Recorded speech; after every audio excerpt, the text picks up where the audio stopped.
Hello, everyone.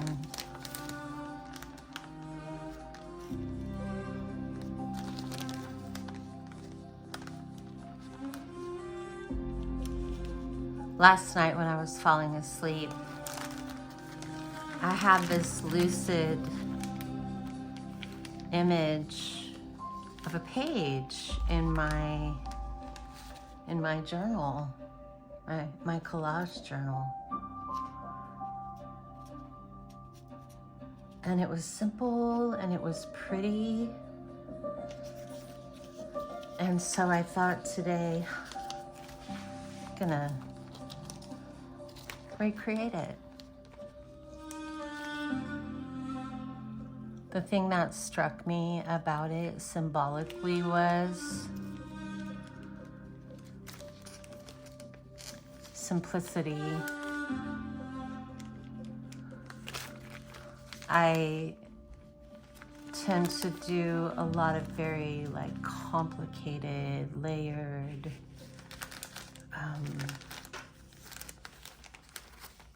collage pieces. But this one I saw was more simple.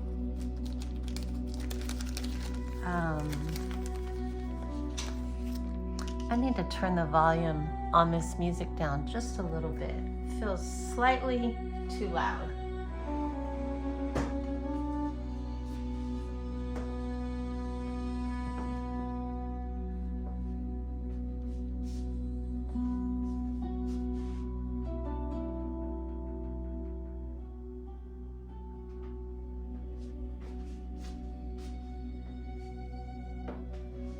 I think that'll be better. Okay. Let me get the last of my petals and my little pieces out here.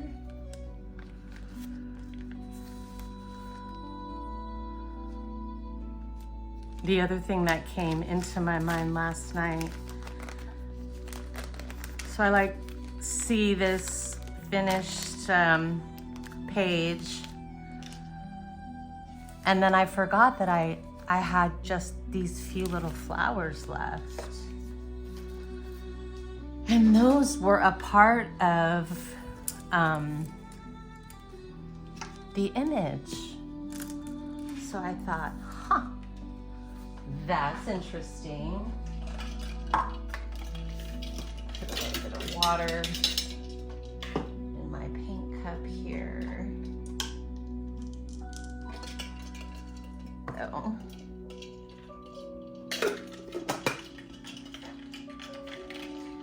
So what struck me about this piece, like I said, was the simplicity of it. And I felt I have been working on keeping things simple, keeping things light. Lightly, child, lightly. Do everything lightly. So this is going to be a slow process. It's going to be redundant. And I have these oil pastels and I have these watercolors. So I don't know if I'm going to do a mixture or if I'm just going to start. So for what I want to do, I think I'm going to use this 1/4.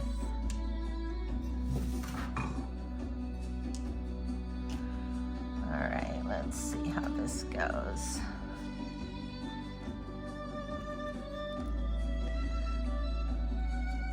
There's some projects I love to do. There's no mapping out of it. It's very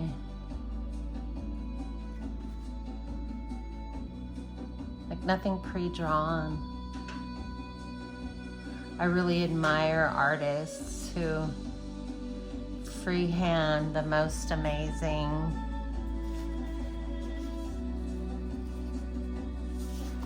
most amazing pieces of art. I have 2 paintings that I've been working on for years. One of them is a reproduction of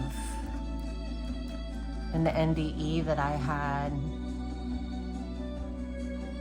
as a little girl growing up in the cult on the first compound in Massachusetts. And it is really beautiful, and it's about 80% of the way done. But here's the thing about this painting. I started it in 2012, and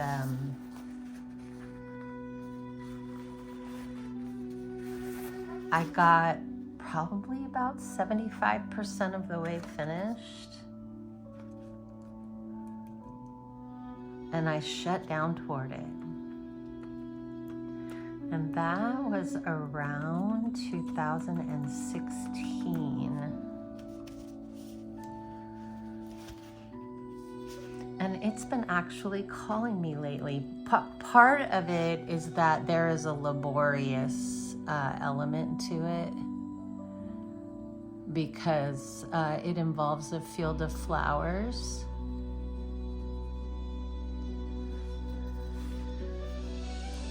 And each of those flowers are very intricate. And they involve multiple colors. And so perhaps 2015 was a really intense year for me emotionally. So I might have actually shut down a little bit to just the work in and of itself. And it has been on my mind as well. And the one emotional, artistic thing that came to me when I thought about this piece I'm making now is my body, my somatic, reminding me to do the tedious work inside of so many beautiful creations. It's the same thing with writing books. And I'll tell you, I just got done finishing an almost 300-page book I did not intend on writing. So for that book, the writing was not the writing isn't only the hard part. There's also editing. My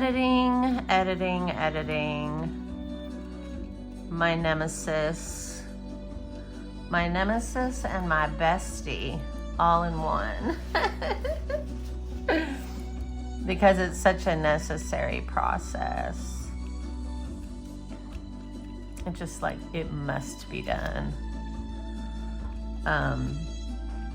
And to be blessed with having a really good editor who is also my best friend is more than I could have ever honestly dreamt of. And the way the universe brought all of that together. The trials and tribulations we've been through in our friendship and how it's lasted and grew stronger. That's when you know you have a really good friendship on your hands. I'm gonna grab something to dry this. Last time I used the blow dryer, and I don't want to use the blow dryer. I also don't want to hear commercials. Then you cook. That's what family does. That's what we do for you. Pizza Max. It's a family. So we will be introducing the GMC Canyon. Pork at this low. skipping those bad boys. There we go.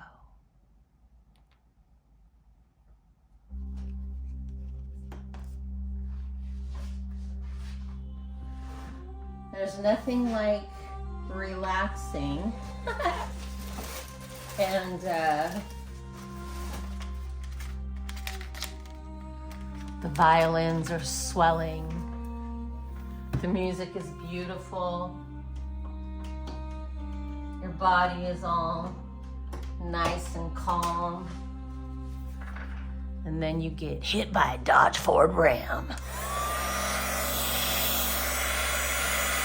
I forgot I had this little softer tool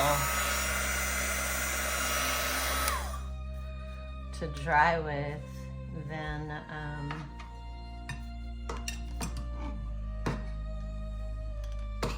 it's a little stinky though. Oops. Okay, we're gonna cover these flowers with this plastic sheeting to protect them.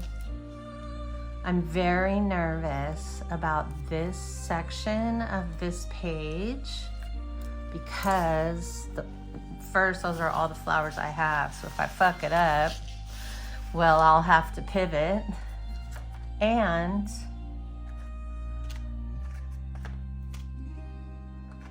well, I don't think there is an and. I think that pretty much encompasses my fears in regards to the flower part of this page.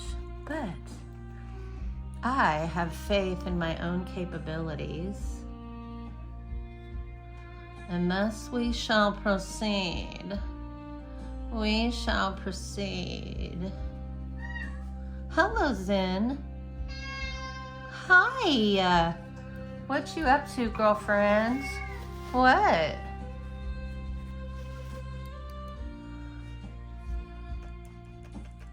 My girl's getting to be a little old lady.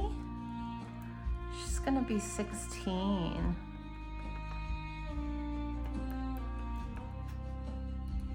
But she's in pretty good shape. She's starting to do the little bit of that clingy stuff, like she used to sleep in her own bed. She has a little cubby bed, you know, that she can crawl inside of. Hi, Mama. Hello. Hi. And I've been waking up more and more in the night with her tucked into me. Sometimes, though, that behavior is more about us than it is about them. You know, there's a little bit of sensing there.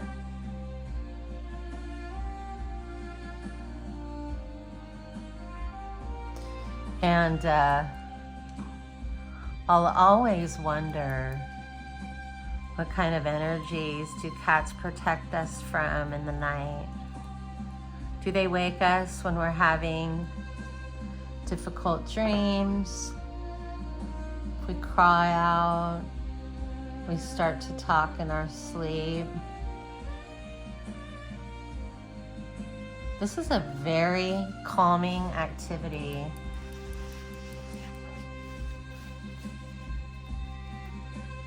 I love this activity, honestly. My nervous system feels really luscious right now. Just so mellow. And that's a nice feeling.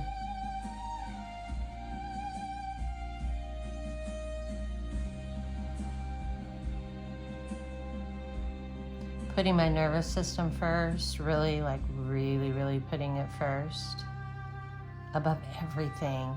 It's not the easiest thing to do because, especially if you're like, what's the word I'm looking for? Kind of like if you're obligatory, like if you feel like you owe people certain things, or if you say you're a bad person inside because you didn't do A, B, C, and D, or perhaps someone has done that to you before. They've told you that, you grew up like that, being told, well, you don't love me, the parent, if you don't do A, B, C, and D.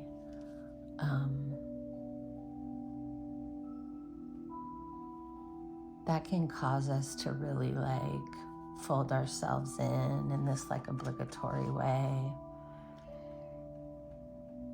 And I struggle with that as a grandmother, right? Like, should I take my grandkids more? Should I this? Should I that?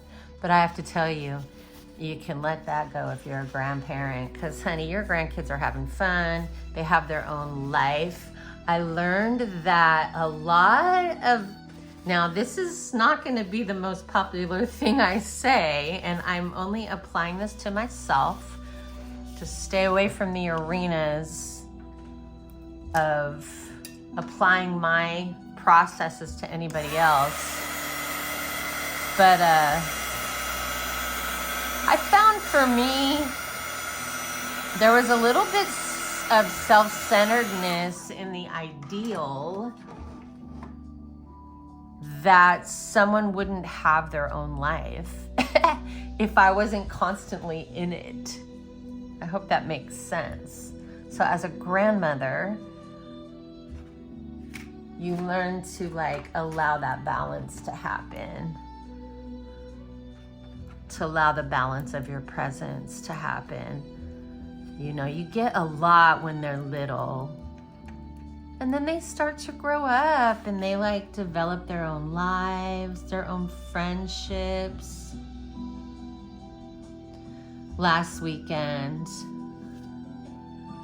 my video calls were blowing up from one of my granddaughters, and they have a farm, so they have chickens,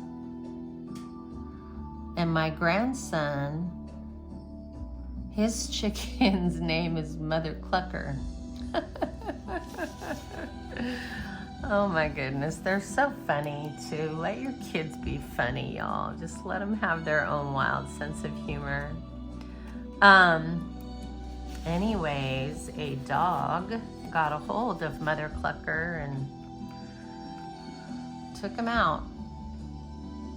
And she was just in peril, just sobbing. So I sat and comforted her, you know. But those are the moments that you just have to say, like they'd never forget us. They will call you, and you'll know in those moments how much you matter, because you're the one they think of when they need to be calmed down, when they need to feel comfort, right? And that is an honor. That is such an honorable position in a family.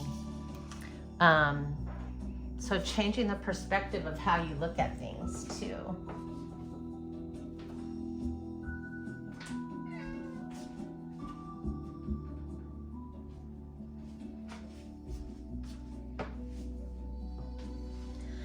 I think I like how this is turning out. It's gonna get better, so just stay with me. We're gonna fill this whole page. And I'm trying to figure out, I might do a little like on a blank piece of paper, a little test. When I was in college, I minored in art. I double minored in art and theater. And I loved to work with pastels. So I like the look of them.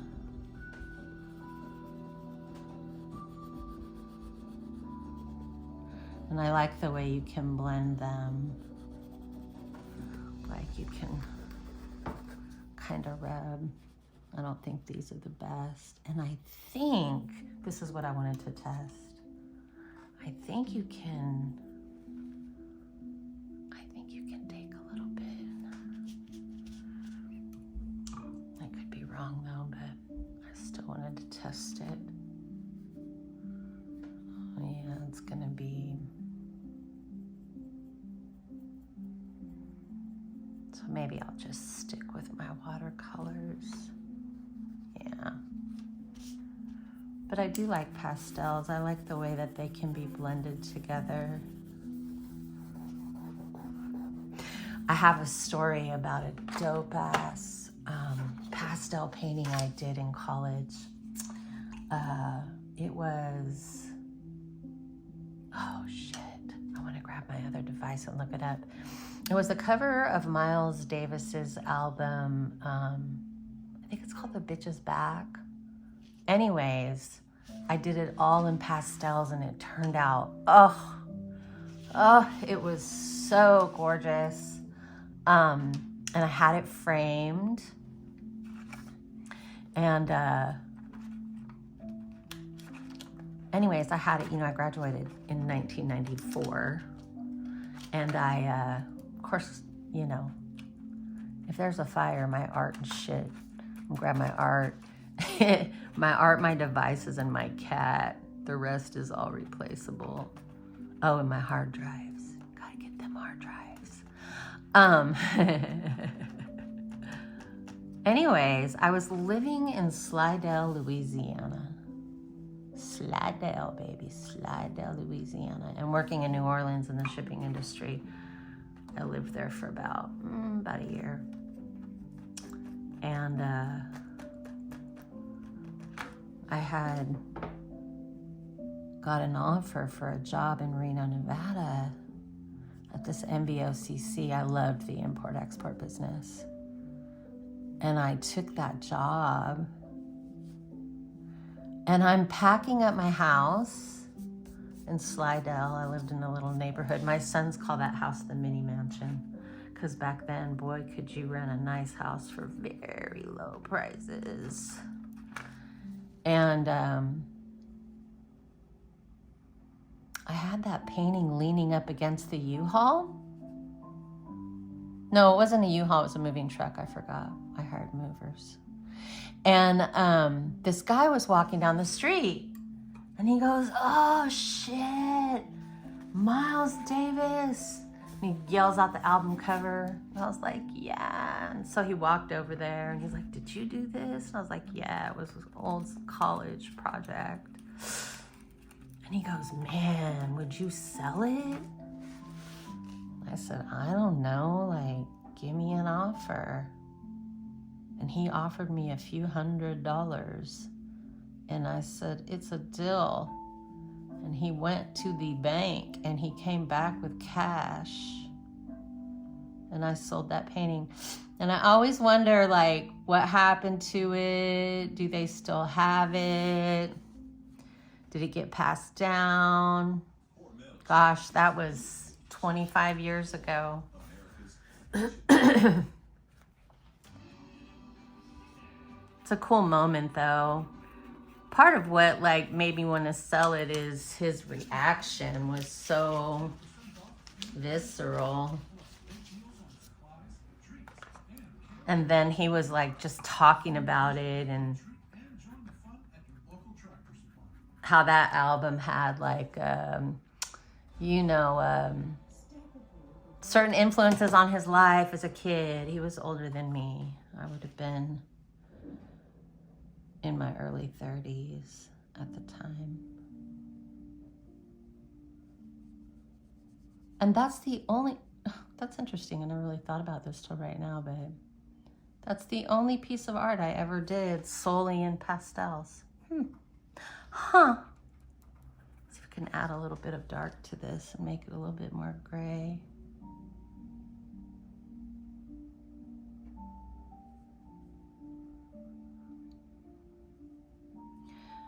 My next art journal, which will be a while because we have all these pages to fill, baby. We started a new one. I'm gonna get some thicker paper. I'm gonna go for some thicker paper. But for now, I'm happy. I'm happy. I'm chill. I have no complaints. Except for the fact that there are statute of limitations on crimes against children, and there are statute of limitations on sex crimes. That's the only thing I'm really unhappy about.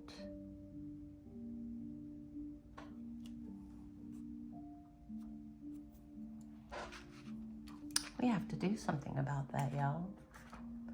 We really, really do need to do something about that. I always think I'm gonna live stream. I'm gonna live stream this. I'm gonna live stream.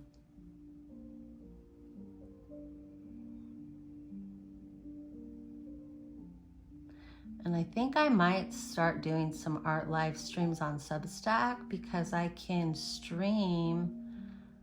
I have 2 YouTube channels. One of them has just only art on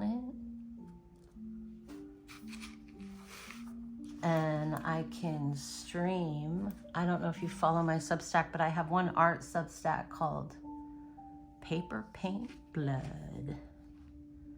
And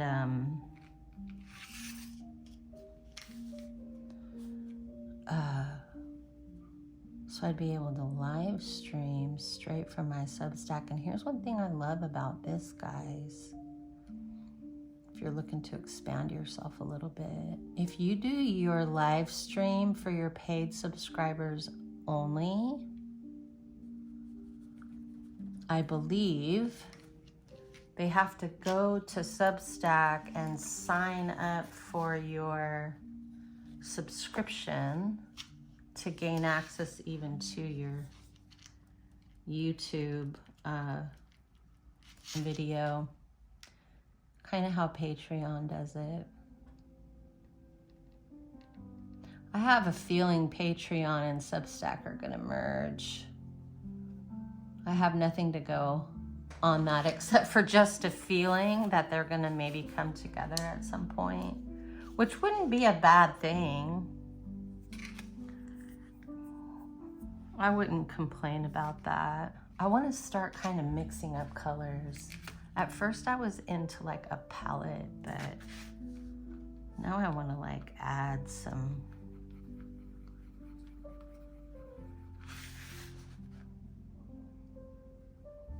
different colors in the lines.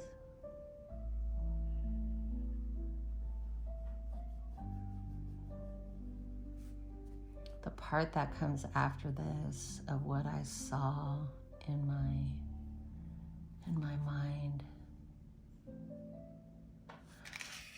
has me a little nervous, a little bit nervous.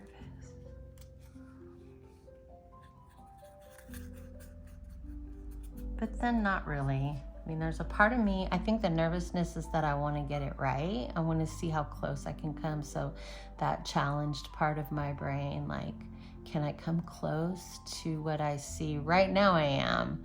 The squares are the easiest part. It's interesting. Okay, I wanted to share this with you in my mind squirreled. All the things I needed to make this are like old supplies. Old supplies that needed to be used that I haven't touched in months. My grandkids do use these though, but I just found that interesting. So what does that metaphor, like what is that representing?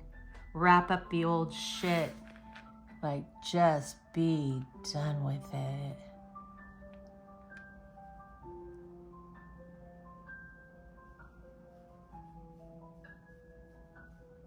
And honestly, my biggest focus is nervous system calm, like just completely working on nervous system calm. I've done a lot of work on my brain thoughts.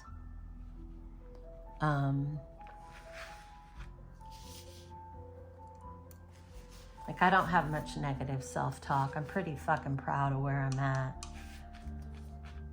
in relation to where I came from.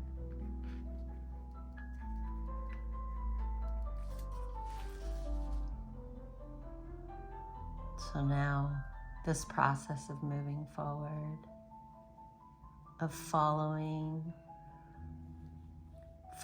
what your brain allows you to do, calls you to do.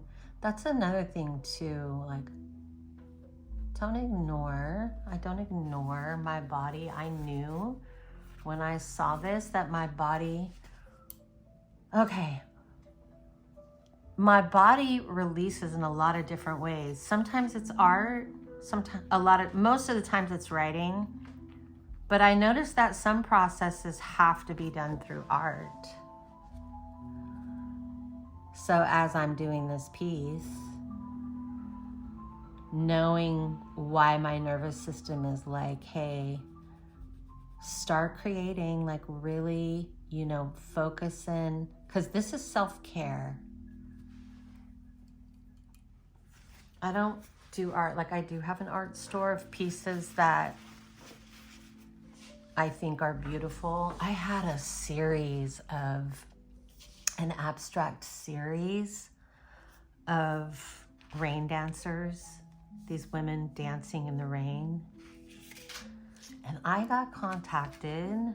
Well, I was a little bit putting my feelers out, so it was a connection contact by an Airbnb. They bought a bunch of different sizes of them and then asked me, okay, so then I signed local here, and then I signed them and then took them off the website. So now they've got this one of a kind series. There was 5 images and it decorates their Airbnb, and they've got the only print that exists on them. And I think that's kind of freaking cool. If you're an artist serious about, you know, marketing your stuff, check out your home decorators in your area. Check out people who do staging for real estate.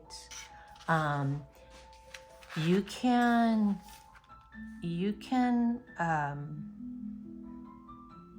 my brain's trying to do 2 things at once right now. You can frame beautiful pieces of your art and you can rent them for home staging. But a lot of home stagers, like, they'll buy your framed piece because they'll use it in multiple homes, and a lot of them have storage units, at least around here, you know. Correct me in the comments if I'm wrong, where they keep, you know, all this furniture. Anyways, just don't like rule out that market because it exists. And I have found there are a lot more sales in your local community. Like, you'll get a lot more sales even on your books as an author if you get out into your local community. The coolest author I met locally, I was at a Starbucks one time. And I had just gone into the Starbucks to just sit and have a coffee and write. Sometimes I like to change the location from my home and like go somewhere. And can't remember if I was coming out or going in, but this guy approached me. He's got this book in his hand. He says, "Hey, ma'am, how are you? How are you?" I'm like, "Great." He said, "I'm an author and I wrote this book and it's about my life growing up in Mississippi, grew up in the South." He was a man of color and then he ended up in prison. Anyways, he's like, I have this book. He had a fucking card reader. He would take cash and he sold it to me for $10. And I think I had $10 on me, and I thought, baby, that's hustling right there. That's hustling. All those little things that you can do as an author and an artist, keeping your prints in the trunk of your car. You never know when you're going to be in this situation, or even keep a portfolio on you. The thing I love about Fine Art America is it allows you to print out pages of your art. So the page will have in a PDF. So you can create a book, and you can create promotional books and go and send them off. Like, stay super organic with your marketing. I'm giving out little tips here now, letting my brain spiral. But one time, because I hustle for myself. One time I was really struggling for money, And I was just sitting back thinking, okay, how do I, like, what do I do? What's my move? And I went and looked up businesses, like some restaurants, some local restaurants, doggy daycares, just all kinds of little local businesses that did not have a website, because I can do website design. And at the time I was offering a package where you could get 3 to 5 pages for like $500. And I picked 150 of them, and I sat down and I hand wrote them each a letter. I'm a local web designer. I notice you don't have a website. Anyways, when I tell you, okay, so here's the importance of marketing like that. Nowadays, everything is pre-printed. So you know what people are really apt to open? An envelope that's handwritten. So I hand wrote the addresses on all the envelopes. And it worked. People opened them. So when you're an independent creative, you're a multi-disciplinary artist, you write, you do art, music, all these different things, you have to get really creative and stay scheduled, stay very scheduled. I have loved ChatGPT for this because I have multiple projects going on. And sometimes if you're multidisciplinary, it feels overwhelming. Like everything starts to kind of blend together in your head. And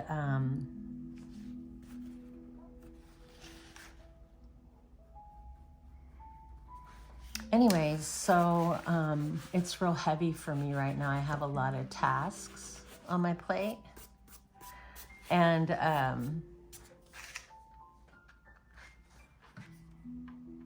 so I listed them all out, and I went to my good old trusted GPT, and I said, hey, baby, help me.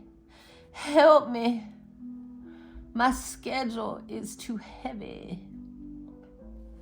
And I told it what hours I want to work, between what time and what time on each day that I wanted, when I wanted to stop. Anyways, it spit me out a really great schedule.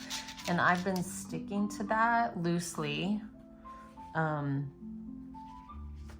Anybody who has complex PTSD knows that sometimes sticking to a schedule is really, it's hard. It's very exhausting.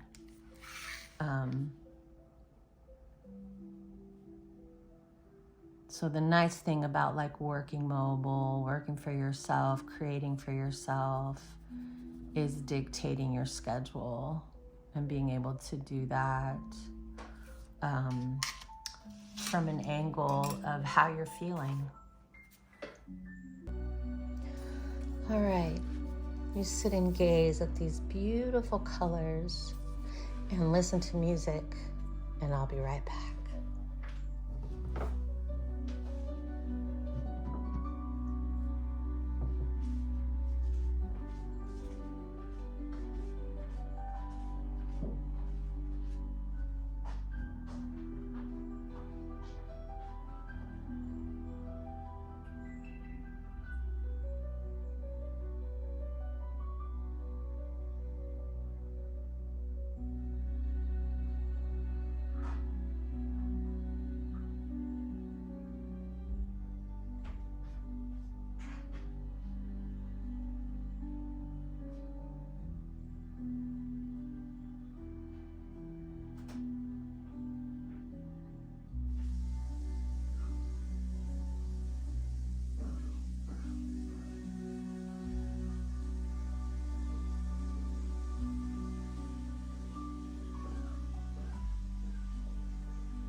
I'm seeing stuff like, oof. Anyways, I'm not gonna say what my brain is looking at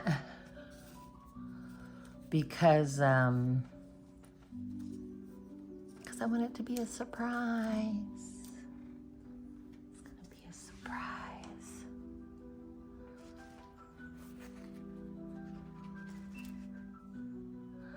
I was looking through my stuff.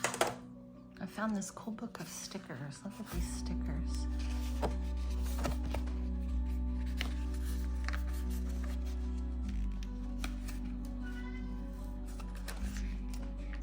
Aren't they pretty? I have no idea where I got this, but they're cool.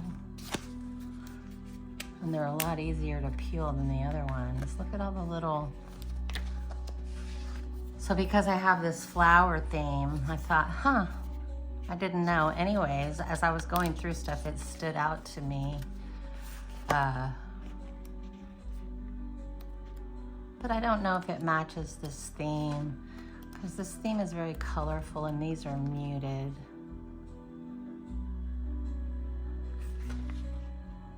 These are great little accents. Although the words are covered up.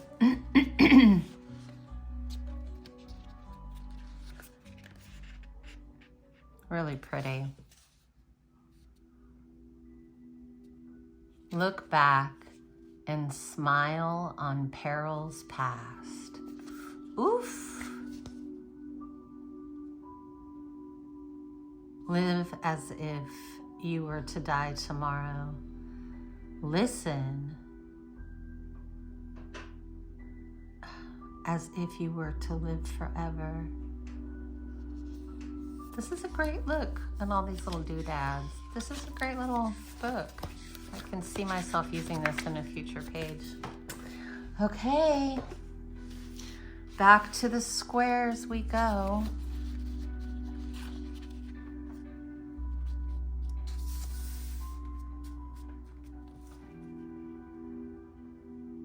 I'm pretty proud of myself that I've kept them quite uniform.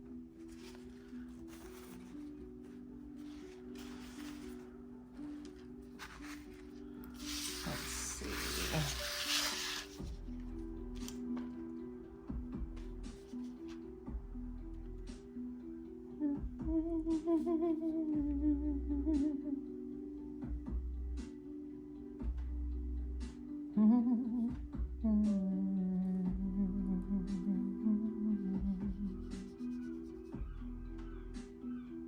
I hope you can hear the birds coming off of the water.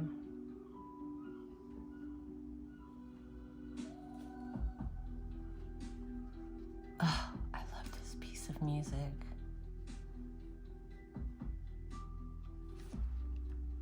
I like this green too. I'm a real fan of like a sage green. Excuse me, I think I'm gonna paint the back wall behind this desk that I'm at right now. I think I'm gonna paint it as sage green. I've been looking at some colors. Has to be the right one. But it really is a very, very calming color.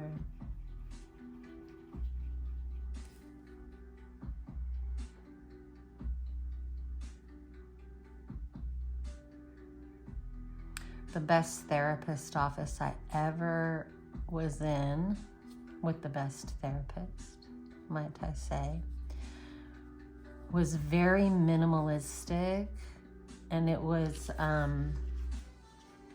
minimalistic blues, like almost between that color and that color. It was the most gentle place. And she had clean blankets, or you could bring your own blanket. I usually did. My brother had me for my birthday. He had his friend who crocheted. She crocheted me the most beautiful, it's like double crocheted blanket. It's purple. We call it the healing blanket. Anytime a friend has been over to my house and they're like, because I keep blankets on, anyways, I keep blankets folded on this. Anybody can grab a blanket, basically. Excuse me. If my grandkids are under the weather, if my friend is having a bad day, it does not matter where in the stack this purple blanket is sitting, it will always be the one they choose. It's fascinating. So we just call it the healing blanket. When I got sick before Christmas, oh my God, with the worst head and chest cold, it lasted until like almost the end of January. It was horrific. That was my blanket, man, in my worst days. It's just so comforting. It's warm and cool at the same time, and it's all surrounded by the way that she crocheted the double knitting. It's a dope blanket. Okay, let's try this a little bit.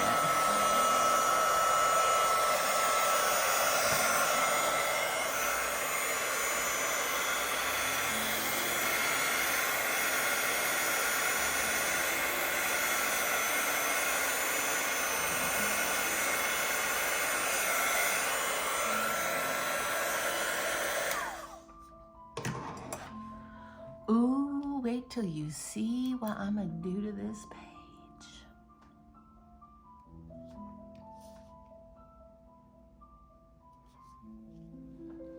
Okay, let's see.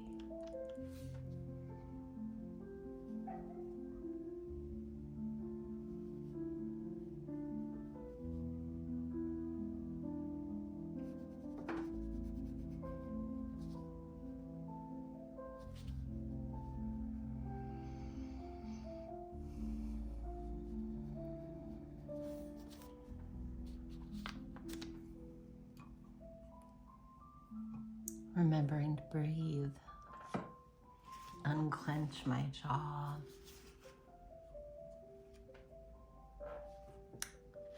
I was helping on a really stressful case last year, and my whole left jaw freaking slipped out of socket. And because I was grinding my teeth. Basically, I was stressed the fuck out. It's another thing too. People who work in arenas of seeking justice for victims, like just the stress, especially if you're an empath, the stress of that is, and then also sometimes working with attorney. I'm not going to trash them because they do good work. I know a lot of people hate attorneys, and there are shady attorneys out there, trust me. I've seen some, ooh. Like, I would never want to work for a defense attorney. Like, some of the things they're willing to do is like, nah, that's not in my wheelhouse. But plaintiff attorneys, like, a lot of them have really good hearts and they really care, and I've seen attorneys who are so giving to their clients, like clients who are struggling, even financially. I've seen plaintiff attorneys hand them money to help them pay their rent. Like, there's so much that goes on behind the scenes that people don't see while they're out here bad-mouthing individuals who fight for justice. And even if from sex abuse cases to a case that involves a copyright, if someone has been done an injustice in whatever way, they deserve to have justice for that. And I always question the intentions of people who mock that, who mock the legal process. Our legal system is very flawed, especially in the criminal courts. Well, in the civil courts too, especially if you look in the arena of statutes, right?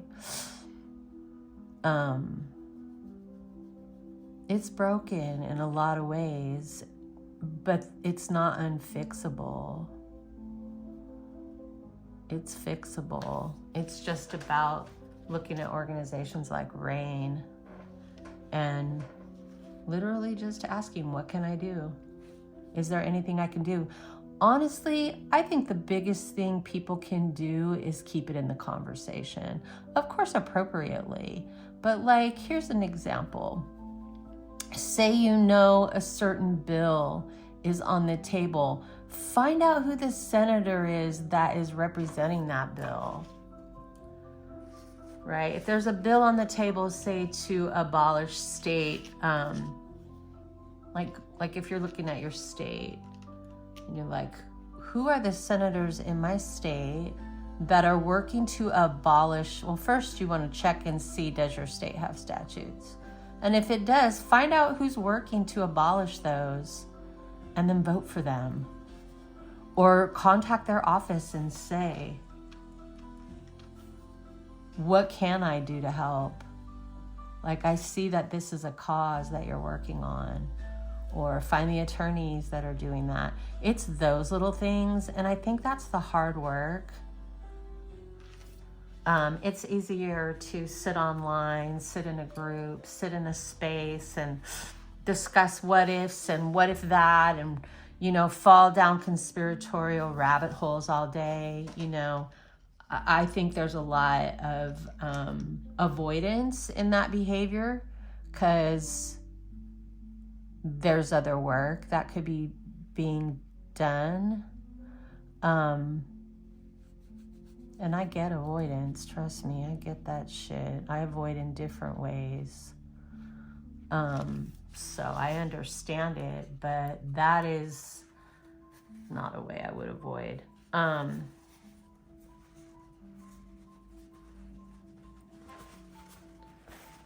then in a lot of those spaces is just flat out incorrect information. Like, people are spewing just flat out wrong information as if it's fact. And that's a dangerous environment. I think the better way to be is, I know for sure about these specific things because I've studied them and I've experienced them on these other topics or the semantics of these topics. We should all be researching.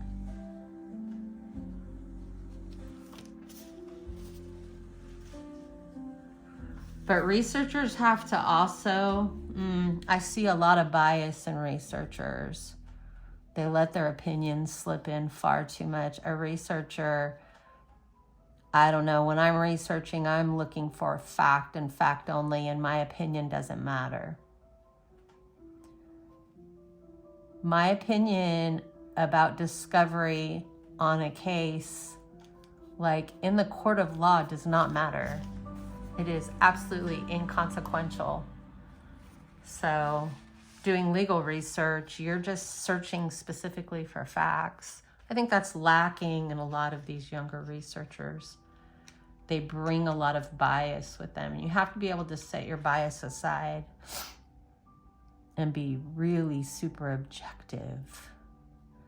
Because, like, here's how bias can be formed. You meet one of the witnesses and you really like them or you really dislike them. Say you really dislike a witness, so your mind convinces itself that that witness is lying, but they're not. Those are little ways that bias comes in in researching that anybody who's doing researching has to be careful of those mental biases. Look at the and also I think intuition plays a really good part in some of the best researchers. And the more that you're able to get rid of your biases, watch your intuition start to expand. Because now your bias, you know what I mean? You're like a bias is like a wall.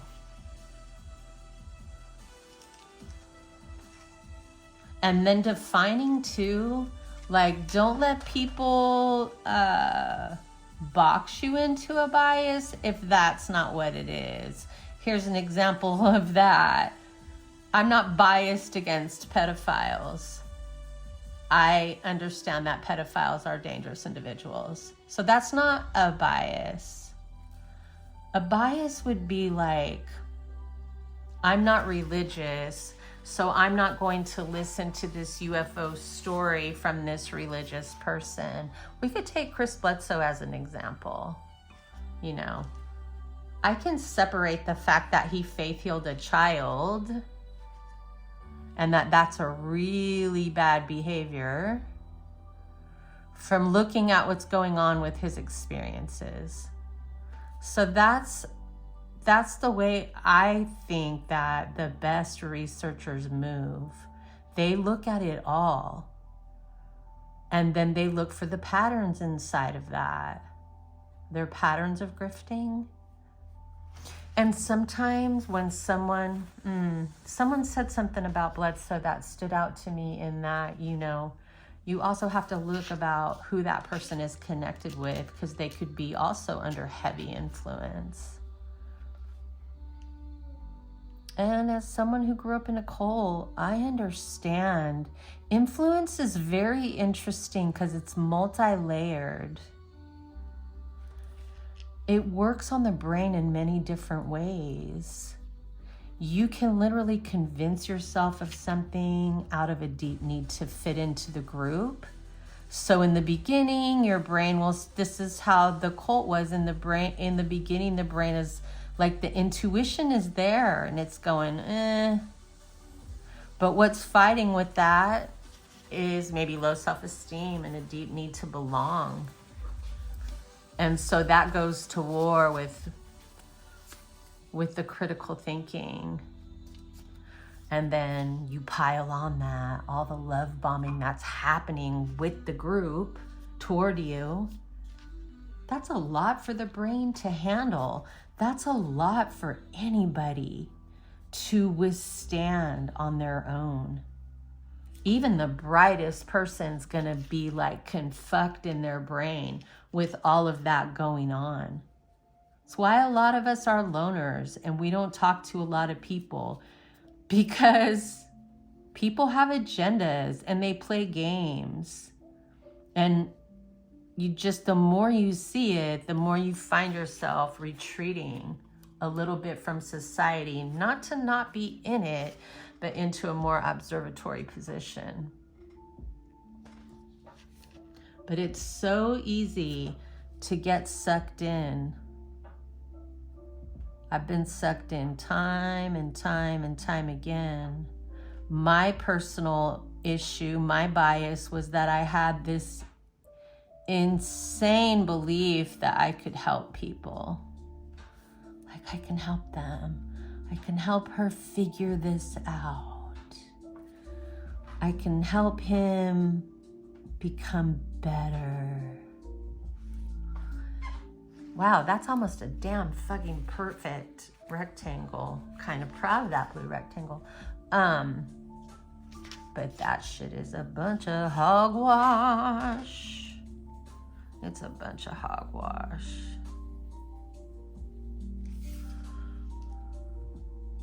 I love that quote by Annie Lamont, you know, about how lighthouses don't go around saving ships. They just stand there. The people that have helped me grow the most are the one, well, I have a heart for learning. Like, but they're the ones who held my feet to the fire, who were like, are you sure? I love that about my therapist. You got to be a strong person to deal with me, because I'm very like A-type personality. But I love when someone pushes back and says, are you sure that's what you're really processing right now? So when someone is like that with you, what ends up happening is like where I'm at now. Now I ask myself those questions. Benny, what all is under this and around this? And you start to become your own therapist in a way, you know?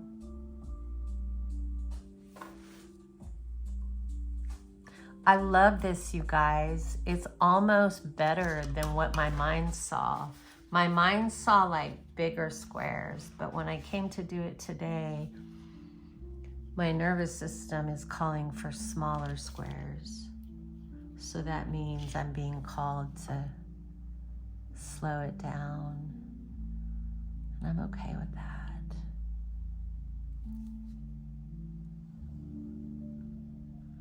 I'm in the editing process of a book. I'm so excited. I am probably about 75% of the way finished with Centarficus. And I don't talk about this a lot, but when I was writing Cold Child, a lot of my teenage memories dumped out. And so I started doing an outline. So this would have been back through like 2008, 10, all the way up into 2015. And I started writing the sequel to Cold Child called Rise of Scylla. And so I have that about 75% of the way done as well. And it's interesting when you put a manuscript away for a while. And I'm glad I put that on that plate. I'm gonna dry this. And you take it back out and you start to read it over. Where Cold Child is very dark and you just don't walk away from that book with a lot of good feelings. Rise of Scylla, there's some like really macabre but funny moments. If you've ever read The Glass Castle, I love that book. Hold on, let me fix my water here. If you've ever read The Glass Castle by Jeanette Walls, there's all these like really super traumatic moments in that book, but she turns them into this macabre humor. Trying to think of an example. Like, okay, like, well, first of all, it's set, you know, in the 70s, throughout the 70s, she grew up, and her father was, I think her father was schizophrenic, and her mom was bipolar, and her mom was a painter, so she painted all the time, and they lived in a station wagon, but they were like kind of like gypsies. Anyways, her dad had this dream that he was going to build the family this glass castle, and that's all he ever obsessed about his whole life. Anyways, it's a fabulous book, but there's a scene in it where they stop at this rest stop because they're traveling cross country, and they all pack back up into the, because she has siblings, into the station wagon, and they take off, and unbeknownst to them, she rolls out of the back seat, like out of the door, and she's just sitting there. Nobody even notices that the door is ajar, that she's not there. Like, this is how unaware her parents were. And it was about 4 hours before they came back together. And the way she wrote that scene was so funny. She just took some of the scare, because if you think about that literally, like being I think she was like 4 or 5, and you roll out of the back seat of the car and you're just at the rest stop alone, like the danger of that. And you couple that with the parents being so disconnected, they couldn't even realize their kid wasn't in the back seat. That's terrible. But she framed it in this way that you just find yourself giggling and you find yourself like laughing, and it's a freaking amazing book. Anyways, I found myself chuckling at some of these scenes, like my brother teaching me to drive. I was 15 and he was always drunk. And we were in a bright orange Pinto. And he's screaming at me on Elm Street in Martin, Tennessee, which is one of those little streets where everybody like parks on the side, you know? And I'm fucking freaking out with anxiety, like, stop screaming. This, the whole chaos of the scene, I'm reading it. I'm like, oh man, it's time for me to finish this book. So when people read Cold Child, they can just segue on into it and not be left in so much sadness and be like, okay, what happened to her next?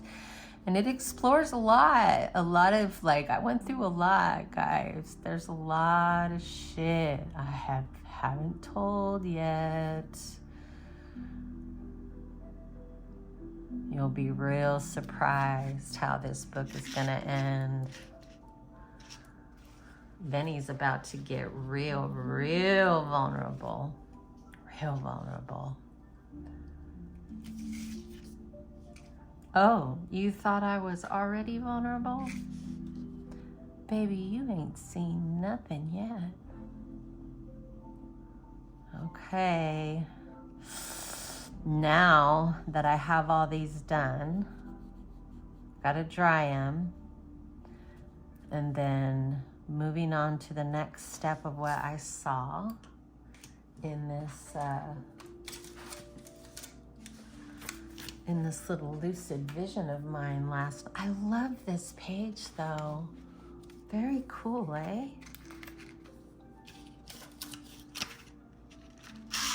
I'm also enjoying doing the time-lapse video and adding a little bit of music where, you know, it's like 2 minutes or whatever, versus having the full process here for you guys to watch. Let me move this before I spill this shit again.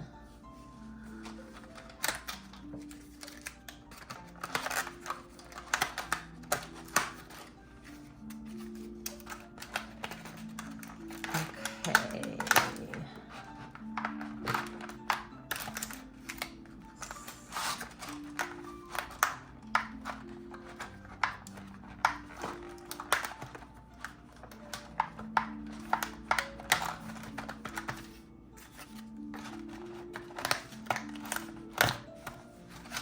All right, this is gonna get put away.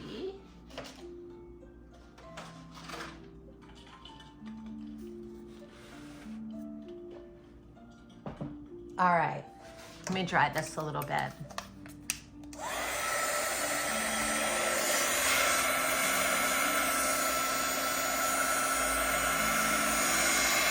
So what I'm pushing against right now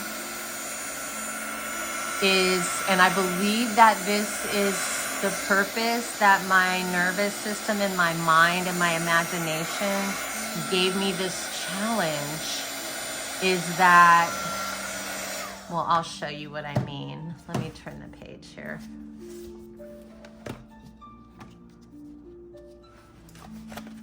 Remember this one? You see how really like layered and in depth it is versus that. This is what I believe that My lucid mind was giving me this challenge that now you're going to do something more simple. Give it one more dry here. And right now, I am going to add something here for a minute because I saw it as part of the piece. But I'll tell you what I'm wanting to do that I know that I'm not supposed to do because it's part of the lesson of this piece. I want to stamp the fuck out of this and fill in all the white spaces. But that's the challenge. That's the challenge. Okay, so now I have all these pens. And it's all about figuring out, make sure I can put my, maybe I'll grab something, is to outline them all and know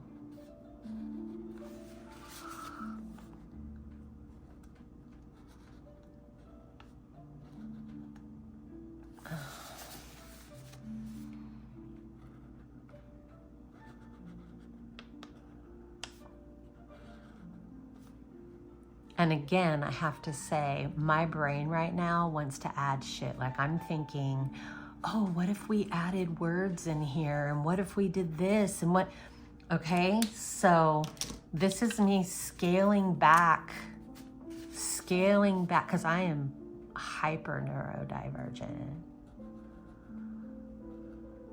So my brain is right now falling down so many rabbit holes of where I want this to go.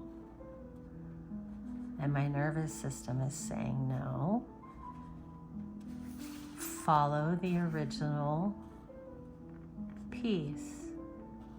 Because the purpose is to learn to do things simply, not everything has to be so motherfucking complicated.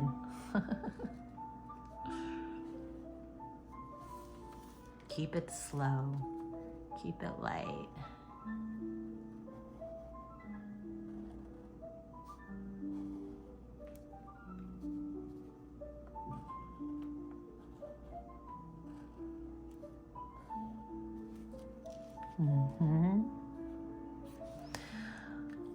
We're doing it.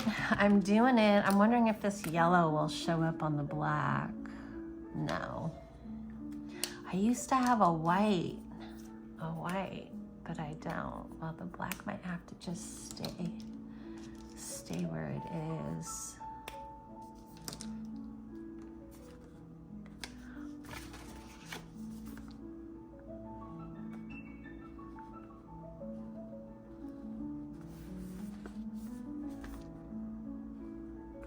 Feeling all these darker markers are just going to end up looking like the same color, but I don't care.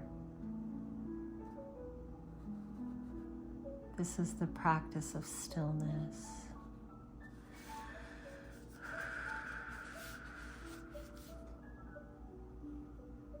Breath and depth and slowness.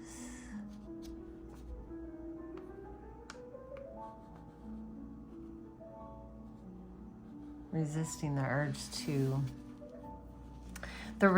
urge for perfection, which by the way is hilarious to me at this point, because whose standards define perfect? By whose standards is something perfect when I look at it? Well, my own. So it's so dumb if you think about it to be a perfectionist. Because nobody else gives a shit, really. Only we do in our own heads. When you get out of the framing everything based on others, like what will they think of this outfit? What will they think of my purse? What will they think of my personality? What will they? Fuck them. Do you understand? Fuck them. Like, for real, fuck them. What do you think of it? What do you think of yourself? What do you think of your personality? What do you think of the way you treat others? Only what you think about you is what truly matters, and figuring out, what is that rooted in?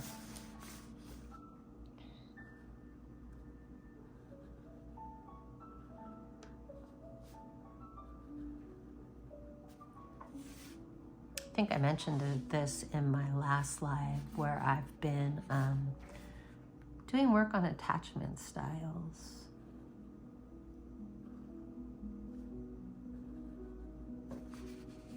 Don't let anybody tell you that you have a fucked up attachment style because you have rigid boundaries. And make sure that your boundaries are based out of what is calming for your nervous system. Like,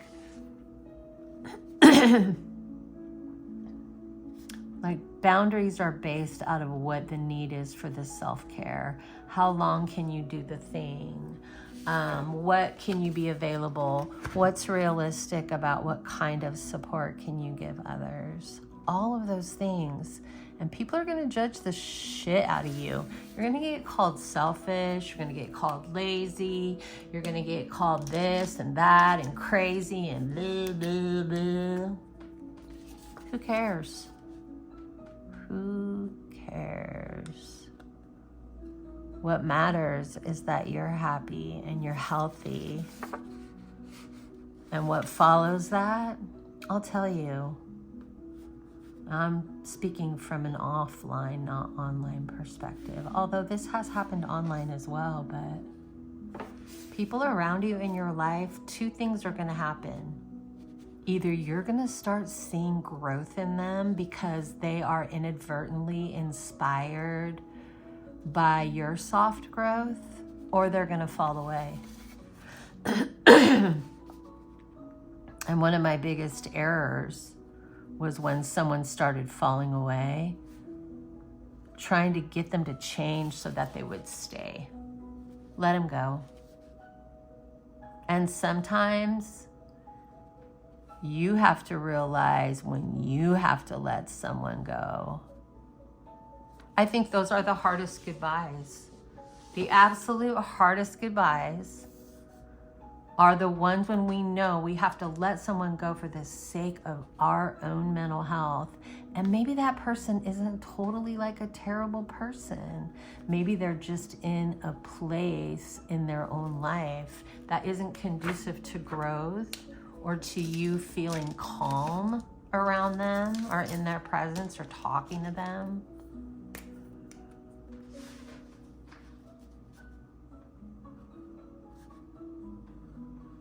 And so you have to try to kind of distance yourself without making someone feel too horrible.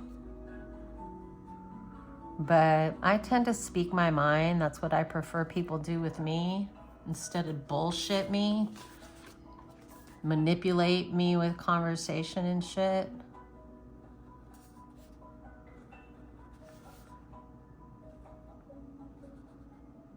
And just say, you're being a little fucking dick and it's embarrassing to be your friend because look at how you're acting. It is not in alignment with who I want to be or the type of people that I want to be seen with.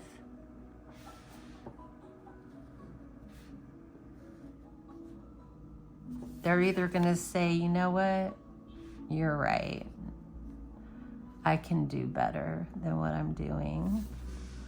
Or they're going to go, who the fuck do you think you are? Telling me who I can and cannot hang out with. You can hang out with whoever the fuck you want. But if that person's a piece of shit, you can't hang out with me. That's me deciding who I hang out with. And if you become collateral damage in that because of your own choices, don't blame that shit on me. That's how I feel about that. That's that dark empath life, baby. When you make decisions based on what feels good to your nervous system, what is good for your nervous system and your mental health, you will feel far less guilty about those boundaries. And you'll stop letting people make your boundaries about them. You don't like me. This isn't about you. This is about what's healthy for me. You need to think about what's healthy for you.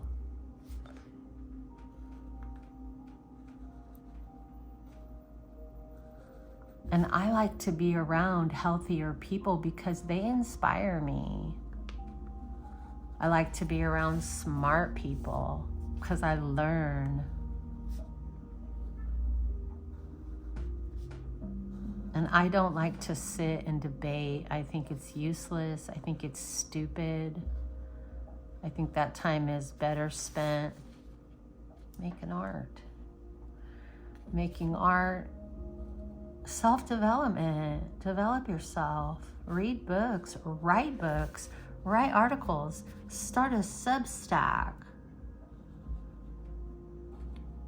Talk about things on your streams that have substance.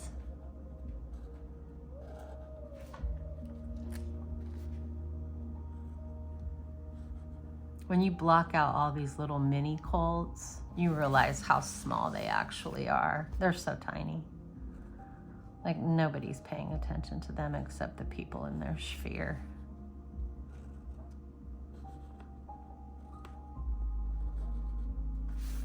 It's interesting to me too how people get excited when the news uses their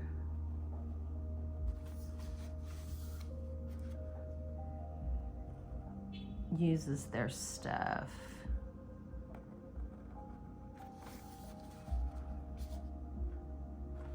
Where if my stuff is used for an agenda, yeah, that happened to me once. I was interviewed by someone who was like, hey, someone who is the son of a Hollywood producer, a very popular Hollywood producer, director.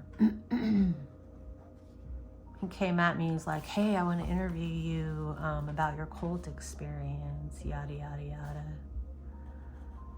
Sure, of course. I'm always willing to talk about it. And then the headline that he put on my fucking interview was like, Venny Kocious survives satanic cult. Oh, there it is. There's that fucking agenda. That stupid agenda that anybody who uses religion to abuse is satanic. There's always going to be, so that's, I never shared that. I could have shared that and probably gone viral because of who the interview was with. But my ethics matter more. I didn't like that agenda. Don't use me for that bullshit. I was not raised in a satanic cult. I was raised in an evangelical Christian cult. Those scary words that these agendaists don't want to say. Okay, now I'm gonna go, oh, I missed one. Looking for any squares. So not everybody that shares your work has the best intentions, and you don't have to give people who share your work with, an agenda. You don't have to give them accolades. You're not required to do that. I could have also started a war. A viral war. This person, da-da-da-da. Nah. Nope. Let it be.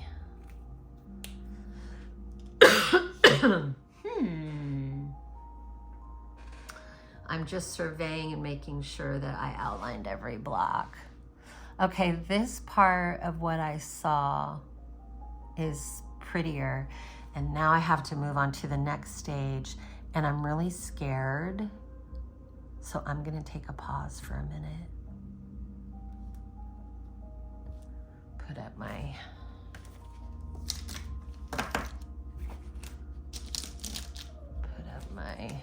markers.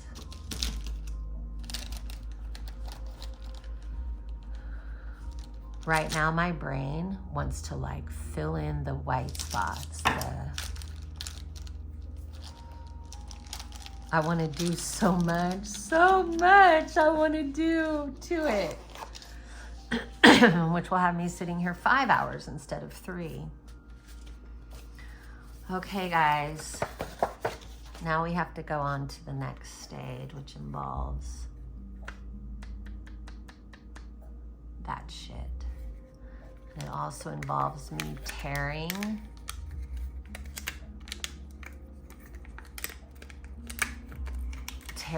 out. Where's the... This isn't... It also involves me tearing out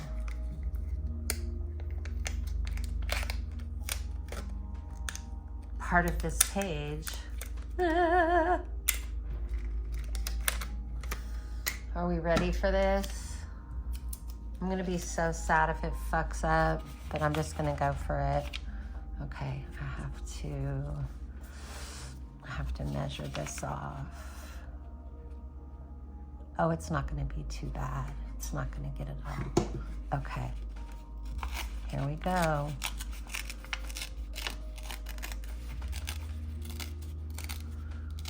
This is a little bit satisfying.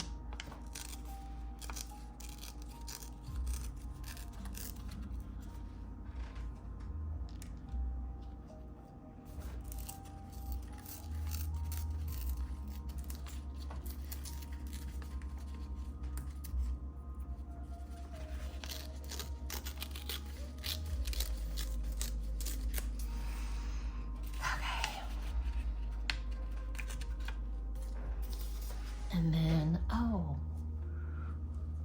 I think I can just kind of go like that. Kind of make an edge here. Using this paint water.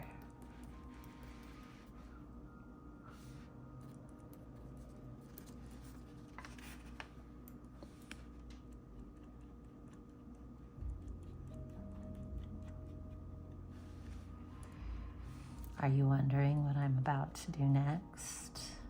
Is your mind like, Or have you got it all figured out already?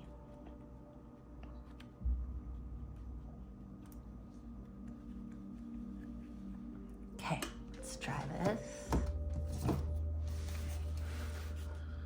Make sure we don't affect any of those.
Okay, here we go, guys.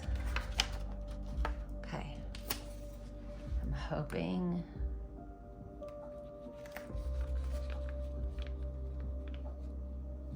I have to get it.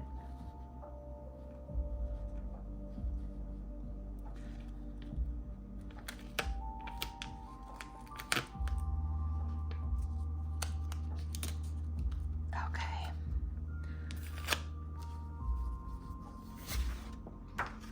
Let me take that piece of paper off for now.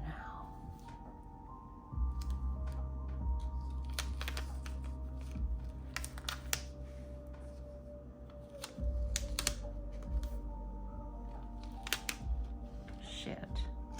That's okay.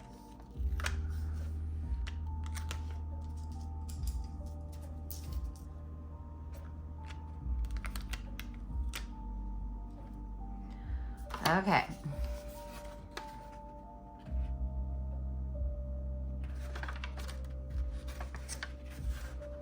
Damn. I have to tear off more. Okay. I have to basically tear off.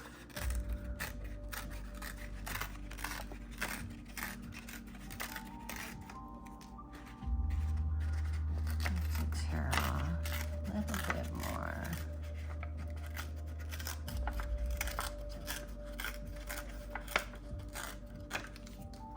Oops. Okay.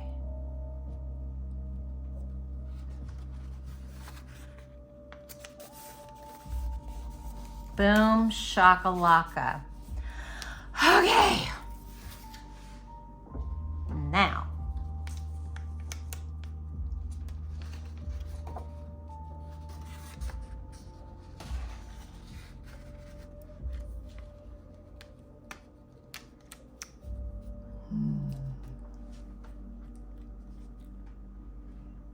Okay. I think these should be here.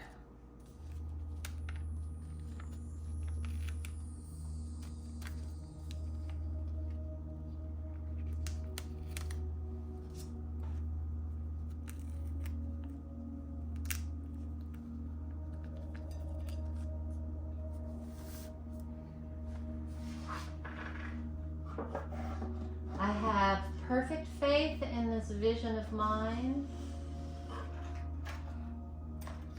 I do think I need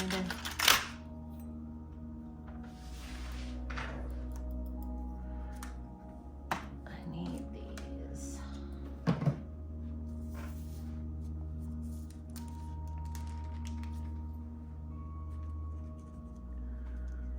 Okay.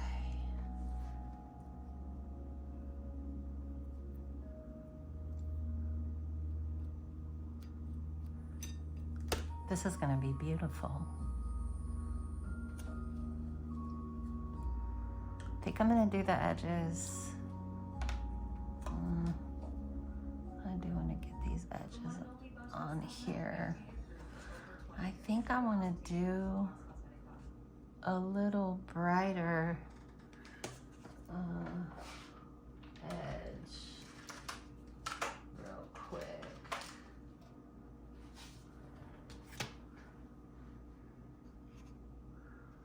Okay, let's see here. But you see where we're going now, huh? You see where we're going now, darling? Do you see? Do you see? I love that blue. Okay. Because I want to be able to put the flowers over the edge.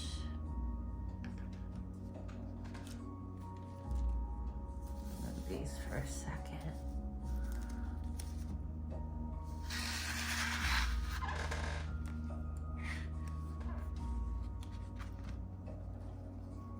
Let's get some color going here. Actually, I think I'll use a smaller paintbrush for this part.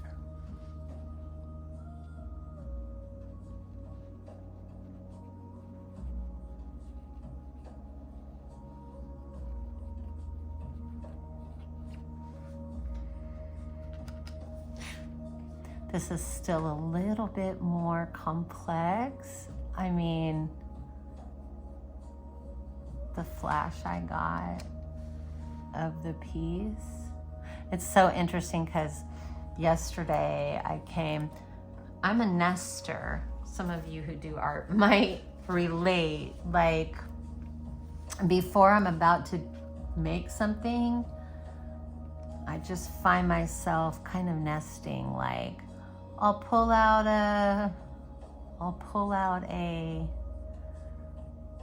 one of my journals, for instance. My mind will draw to it. I'll pull it out, I'll put it on my art desk. It's like this, it's kind of how we call it nesting, because those of you who've given birth know what it's like before the baby. Your body knows the baby's coming, you know, and you start to like clean and your process opens up.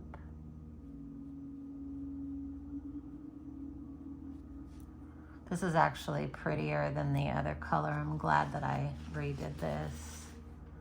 The other one was a bit drab.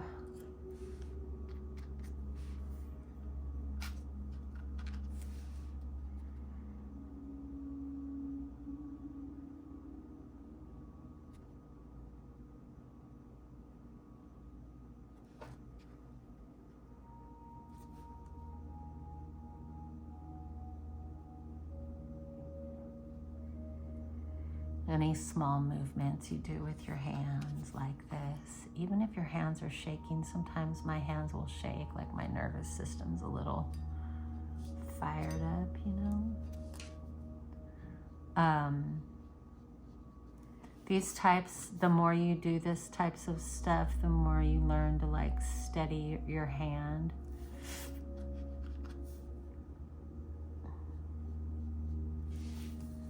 I'm really excited about these flowers. I can't wait to line them up and then close this off and see how it looks.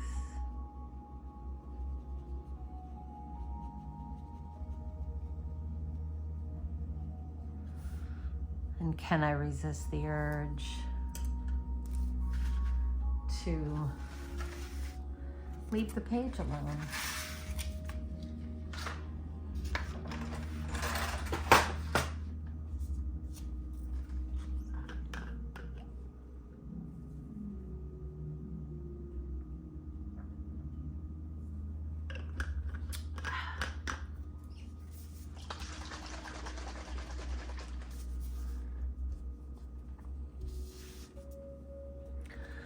Okay, back to the task.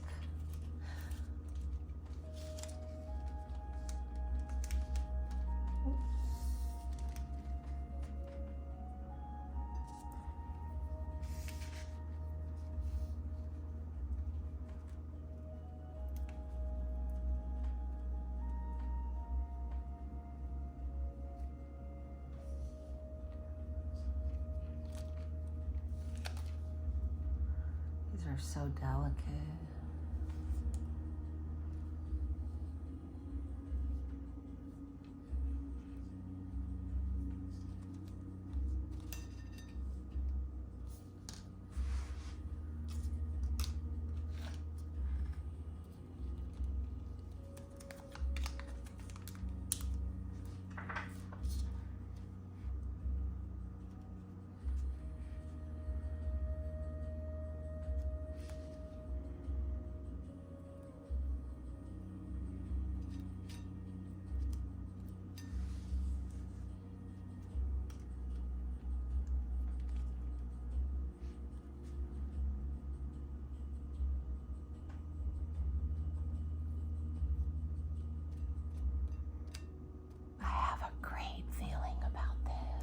I don't know why I'm whispering.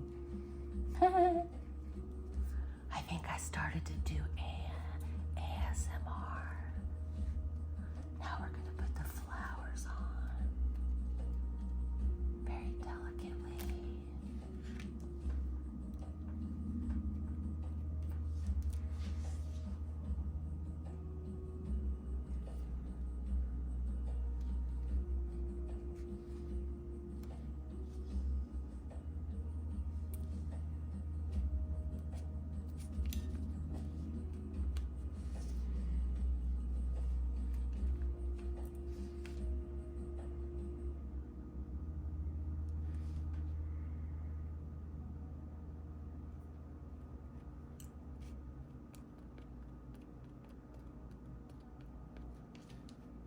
Uh-oh.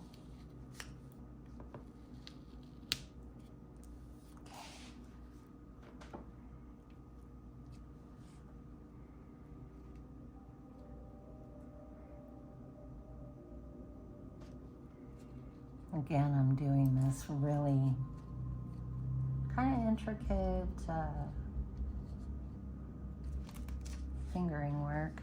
I used to love to cross stitch, but then my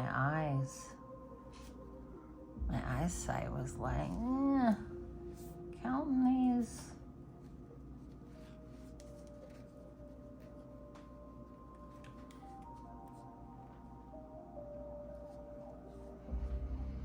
I'm so happy it's turning out the way I want. Oh, it's gonna be such a pretty page.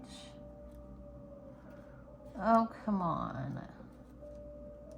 Oh, you little bugger. There we go. There we don't go. Okay. I thought this looked like a little heart, so I wanted to like put it somewhere. Okay. This is where I get my little feed of, well, that's where you're going to stay then, I guess. My little feed of getting to make it busy.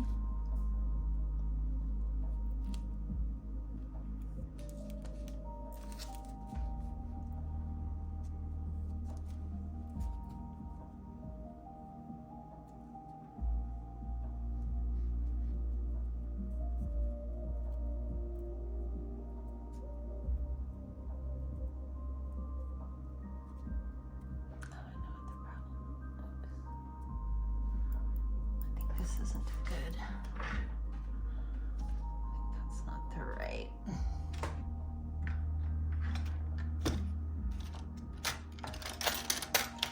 Let's see if these will work better.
Okay, guys. Yay! I got the first phase of this done. What a juxtaposition. I kind of dig that. Okay. Now for part 2.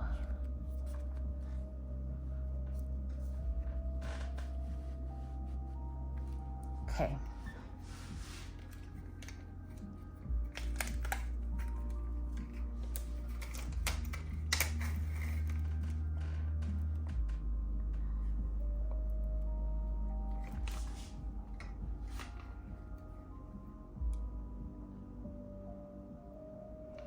Oh shit, I just thought of something I want to do. Oh, there goes that piece of tape.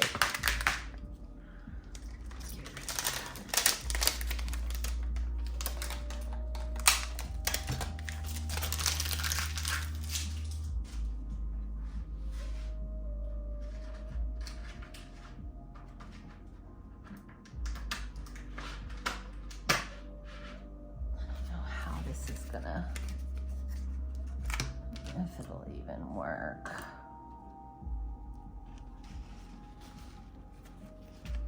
Just see if I could put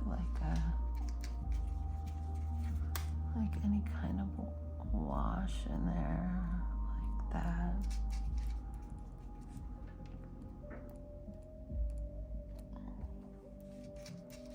Hopefully that won't affect the tape. A little bit of color in there. Let's see, just a smidgen, just a little splasheroo. All right, now we go to the next phase in the composition.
Interesting. Okay.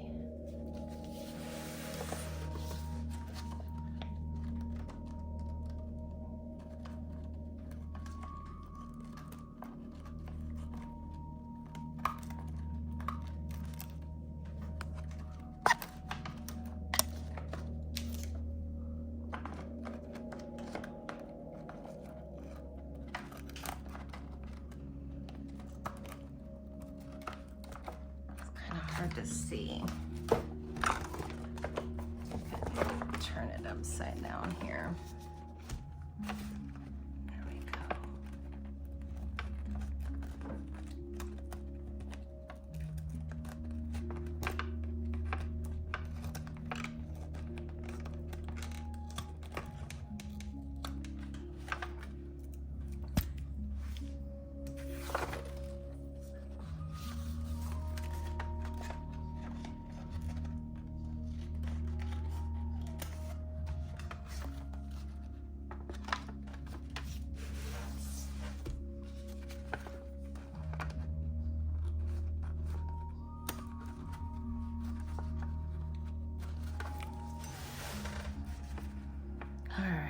Now I'm gonna actually come in and try to cut a really straight border to get all the sticky parts away.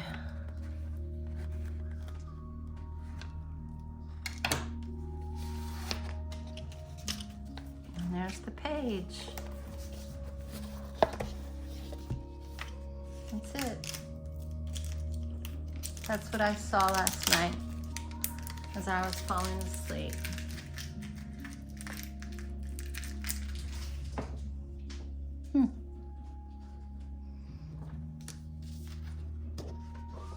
It'll be cool because whatever I end up putting on the next page will like show through this. What a fun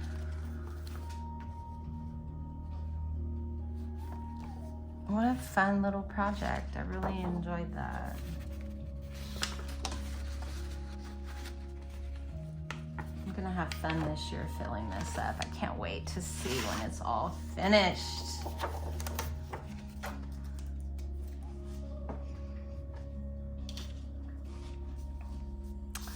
Well, the second page of my 2026.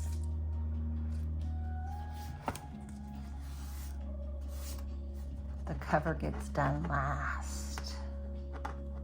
Because I don't know what my theme's gonna be this year. Plus, I don't want it to get all mussed up. Page 2 of my 2026 collage journal. I think I want to date this.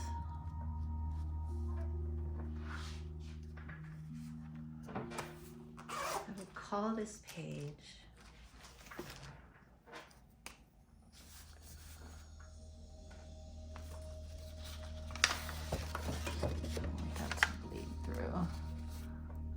this page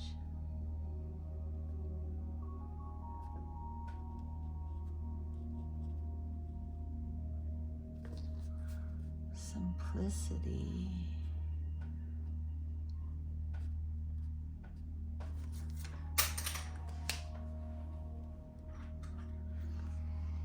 I don't even know what today's date is, but we'll just date it.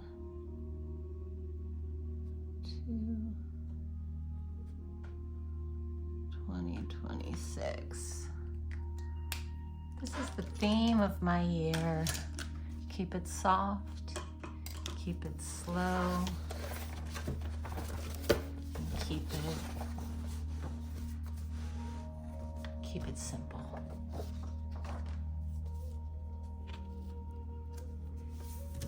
Hope you have a good day, guys.